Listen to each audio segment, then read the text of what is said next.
Hey everyone, is your phone not ringing when you get a call on Messenger for Android?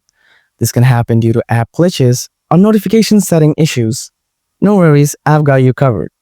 In this video, I'll show you how to fix it in just a few simple steps. Let's get started. Solution 1. Enable Messenger notifications in the app.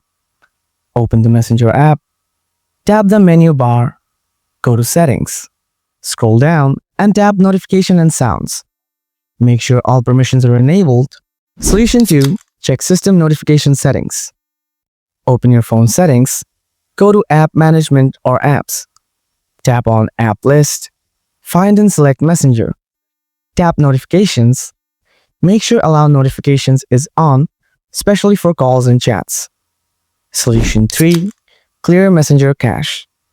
Long press the Messenger app icon. Tap App Info. Go to Storage and Cache. Tap Clear Cache. Solution 4. Update the Messenger app.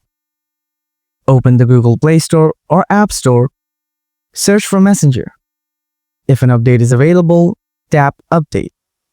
Once updated, open the app and test your notifications. And that's it. Hopefully, your phone will now ring whenever you get a Messenger call. If this helped, smash that like button and don't forget to subscribe for more quick tech fixes. Still having issues? Drop a comment below. I'll be happy to help. Thanks for watching.